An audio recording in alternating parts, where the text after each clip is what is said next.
dans les grandes lignes la vision M5 de la transition. Nous avons aussi exposé nos griefs contre le régime militaire déguisé qui a pris en otage toutes les institutions de la République. Les questions sécuritaires, nous avons aussi dit ici que nous voulons une transition de rupture avec l'ancien système, que nous voulons un changement de la trajectoire de la transition.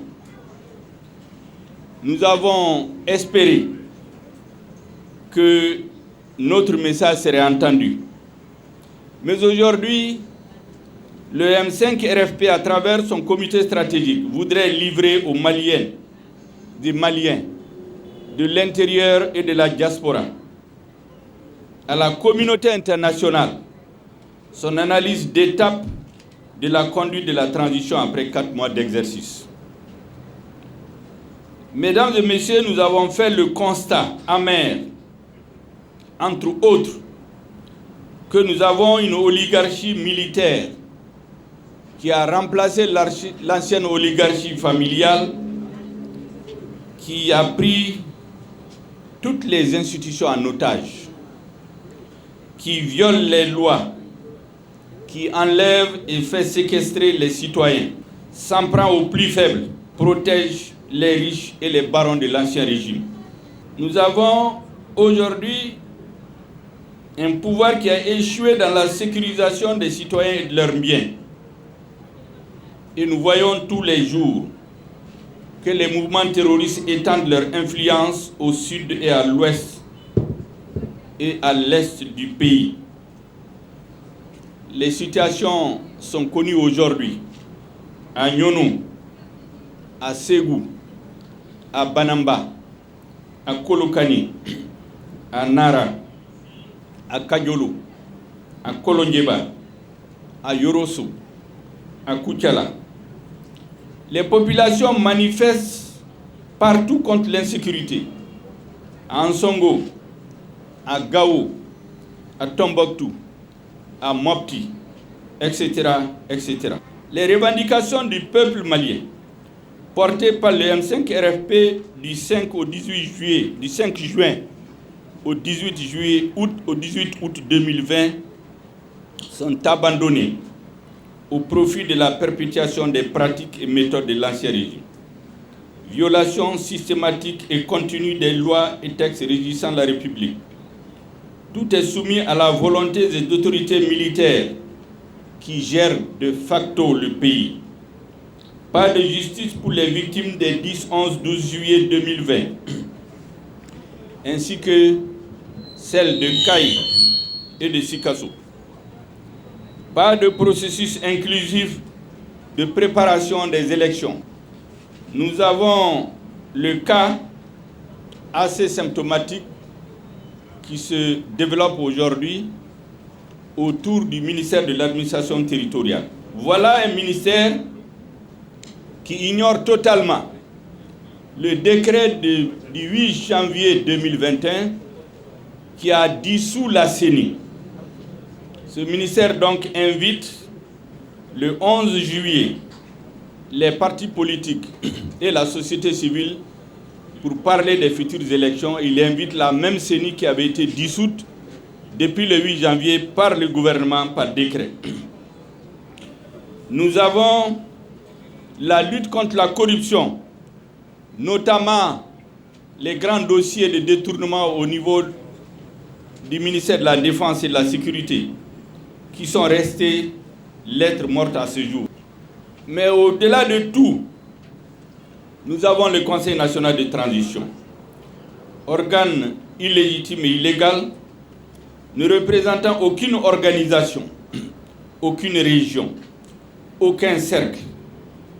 Les membres nommés dans le camp militaire à titre individuel. Cet organe doit être purement et simplement dissous. Un accent particulier est mis sur la mise en œuvre de l'accord pour la paix et la réconciliation nationale. Nous avons dit au M5 RFP dans nos différentes communications que l'ensemble du peuple malien a exigé, toutes tendances confondues, une relecture de l'accord afin de s'assurer de l'intangibilité des 4 principes: l'unité nationale, la souveraineté de l'État malien sur l'ensemble du territoire, la forme républicaine et laïque de l'État et l'intégrité du territoire national.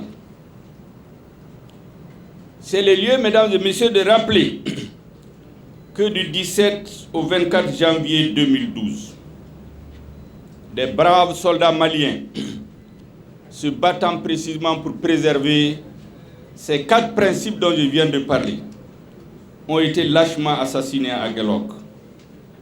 Parmi ces jeunes auxquels je rends un hommage mérité, nous avions, contrairement à ce qui se dit dans un certain nombre de milieux, des jeunes Arabes et Touaregs, des jeunes Soraï, des jeunes Bamana, des jeunes Peul, des jeunes Bobo, des jeunes Sarakole, autrement dit, des véritables Maliens qui se sont sacrifiés pour préserver l'intégrité de leur territoire. Vous vous souviendrez qu'à cette occasion, ils ont été lâchement assassinés. Mais de façon encore plus cruelle, nos frères arabes et touaregs qui se battaient sous le drapeau du Mali, eux ont été égorgés, éventrés, comme pour se venger d'eux, à cause de leur attachement à la République. 9 ans jour pour jour, le 25 janvier 2021, comme pour célébrer, nous avons une mission de 5 ministres qui se rendent à Kidal à coup de grande publicité. Pour quel résultat? Une mission prévue pour 48 heures, pour 2 jours, s'est terminée au bout de 2 heures en queue de poisson. Et nous avons assisté à des scènes surréalistes.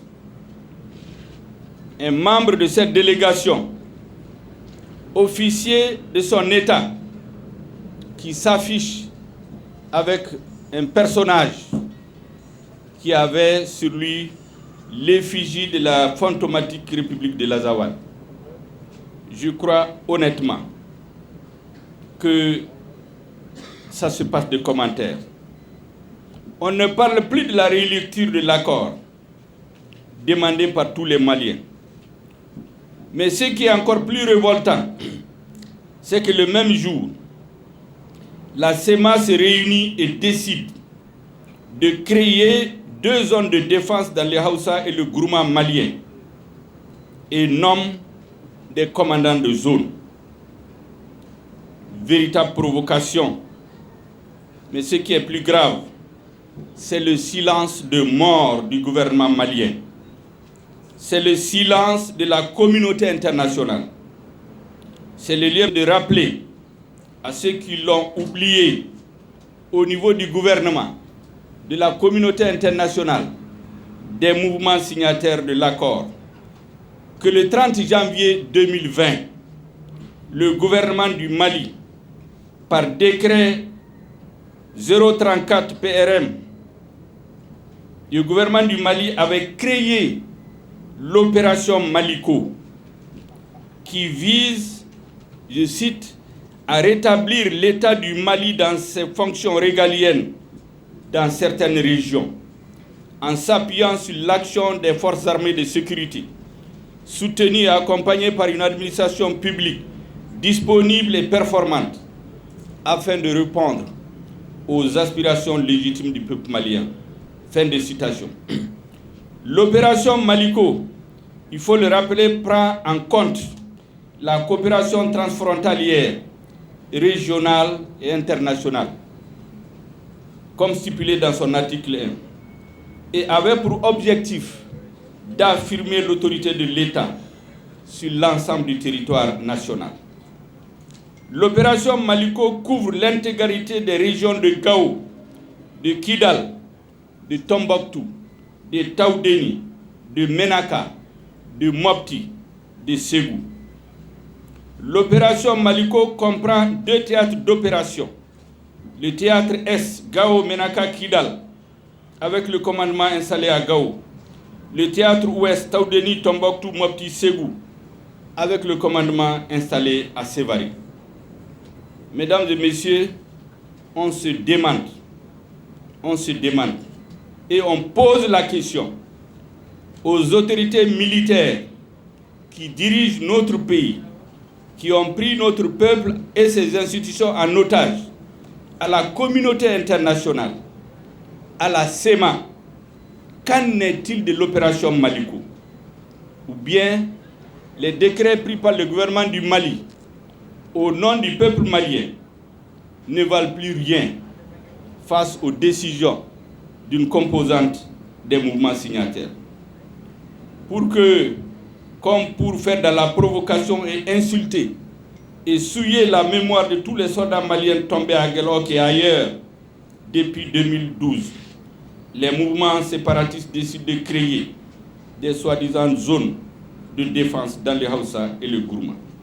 En violation, je précise, des termes de l'accord pour la paix et la réconciliation nationale, au nom de laquelle ils prétendent parler. En violation des arrangements sécuritaires reconnus entre les différentes composantes signataires de l'accord, en violation des arrangements obtenus après la catastrophe de Kidal en mai 2014. Toutes ces dispositions, tous ces accords sont violés allègrement avec le silence coupable, j'allais dire l'accompagnement coupable de l'État malien et de la communauté internationale. Je veux ici, mesdames et messieurs, être clair et entendu par tous ceux qui travaillent dans l'ombre et dans les bureaux feutrés, dans les multiples commissions et cercles secrets contre le Mali, le peuple malien, qui s'opposera avec force, détermination et suite dans les idées et dans la conduite de tous les jours à tous ceux qui ont décidé de trahir la cause nationale pour leurs intérêts politiques ou personnels. Nous mettons ici solennellement en garde les autorités militaires qui dirigent de fait la transition. Le peuple malien a les moyens intellectuels, politiques, organisationnels pour faire échec à leur projet de trahison du Mali. Nous ne laisserons personne vendre le Mali à la bourse des valeurs politiques à Bamako et à Kati. Je voudrais rappeler avec force aux autorités de la transition que l'ancien régime a été rejeté dans les poubelles de l'histoire précisément à cause de 3 questions essentielles. La mise en œuvre de l'accord pour la paix et la réconciliation, qui a donné l'impression aux Maliens que l'ancien régime avait trahi notre peuple, avait décidé de vendre le Mali pour se maintenir au pouvoir. Deuxième chose qui a poussé les Maliens dans la rue, ce sont les injustices. Les injustices. Nous avions une oligarchie qui s'est imposée au peuple malien, qui viole les lois, qui fait ce qu'elle veut. Nous sommes aujourd'hui dans la même situation. Aucune institution n'a été instituée en respectant la Constitution, la Charte de la transition, les décrets choisis et promulgués par les autorités de la transition. J'en veux pour illustration le CNT. J'en veux pour illustration de cette injustice ce qui se passe aujourd'hui dans la zone aéroportuaire dont je viens de parler. Et enfin, et à Tabakoro, me dit tonton. Et enfin, les élections. Vous vous souviendrez que le feu a été mis aux poudres à partir des élections de mars-avril 2020. Eh bien, aujourd'hui, le ministère de l'administration territoriale est en train de préparer la même situation. Et nous voulons dire clairement que toutes les manœuvres qui sont en cours, s'il n'y a pas de rectification de la trajectoire de la transition, s'il n'y a pas une rectification du comportement des différentes institutions, s'il n'y a pas de changement dans la façon de préparer et conduire le processus de transformation politique et électorale, nous allons nous retrouver dans une impasse à la fin de ce processus, que Dieu nous en garde.